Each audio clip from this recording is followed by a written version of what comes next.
En tant que noir, on ne sait rien de nos corps. Ça, ce n'est pas nouveau parce que nos parents, durant toute notre enfance jusqu'à l'âge adulte, ils ne prennent pas le temps de nous parler des différentes fonctionnalités de nos corps, ce qui pourrait être très utile parce qu'on est dans l'ignorance totale. En tant que noir, certaines mamans noires, elles sont très misogynes envers leurs filles. Et ça, c'est le sujet de ma vidéo. Et ma vidéo se base sur deux filles noires que j'avais vues dans ma timeline. Malheureusement, je n'ai pas pu retenir leur nom.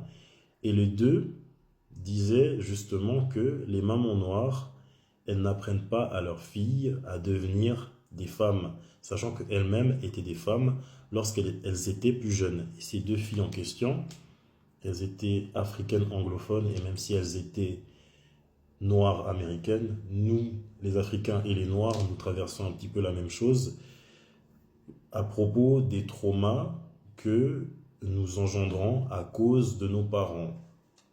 Donc la première, elle disait, et elle donnait son explication, que les mamans noires n'apprennent pas à leurs filles à devenir des femmes. Et la deuxième, de ce que j'ai retenu, c'est que justement, même si elle ne l'a pas dit d'elle-même, c'est que les mamans noires n'apprennent pas à leurs filles à devenir des femmes. Son histoire, elle est très bouleversante, si je ne dis pas de bêtises, c'est qu'elle était sortie et qu'elle est rentrée tard, et sa mère l'a soupçonnée d'avoir fricoté avec un garçon. Et ça aussi, ce n'est pas nouveau. On sait que chez les Noirs, lorsqu'une fille noire, elle commence un petit peu à changer de personnalité, et ça c'est normal lorsqu'on grandit, on change, ou même si celle-ci, elle dépasse le couvre-feu prévu, si elle ne rentre pas par exemple à 22 heures, ses parents vont lui dire, toi t'as couché avec celui-ci, ou celui-là. Pour résumer, sa mère, elle disait comme quoi que sa fille, elle soupçonnait sa fille d'avoir fait des coucheries avec un garçon. Elle a demandé à sa fille de se déshabiller et elle est même allée jusqu'à fouiller ses sous-vêtements. Et en fouillant ses sous-vêtements, il y avait des sécrétions. Et sa mère, elle a pété les plombs sans savoir que ces sécrétions en question, c'était de la cyprine. Et la production de cyprine chez les femmes, c'est naturel. Néanmoins, je pense que il y a beaucoup de mamans noires qui ne savent même pas ce que c'est, alors qu'elles-mêmes, elles en produisent.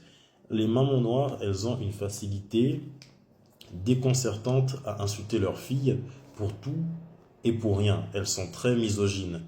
Elles insultent leurs filles de pute, de salope, de prostituée, sans même se remettre en question. Les parents noirs, ils insultent leurs enfants, que ce soit leurs filles ou leurs garçons.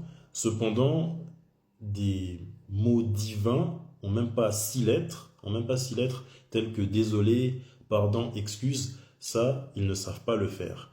Et même le fait de porter une chaîne au pied, en Afrique, c'est mal vu. Une jeune fille qui porte une chaîne au pied, on va la considérer comme une prostituée. Peut-être que quelqu'un peut m'expliquer la mauvaise symbolique de porter une chaîne au pied, mais je ne comprends pas pourquoi certains parents diraient que leurs filles sont des prostituées juste parce qu'elles portent des chaînes aux pieds. Donc les mamans noires n'apprennent pas à leurs filles à devenir des femmes, et celles-ci, lorsque leurs filles commencent à grandir, elles les freinent dans le sens où elles ne veulent pas, et même les papas ne veulent pas que leurs filles embrassent pleinement leur féminité. Donc, pour les malheureuses qui se verront avoir des formes, elles devront se cacher parce qu'elles vont subir des moqueries constantes de leurs deux parents et elles devront se cacher parce qu'elles seront souvent pointées du doigt. Car ta fille, regarde à quoi elle ressemble, elle a voulu séduire mon mari, alors que ça n'a rien à voir.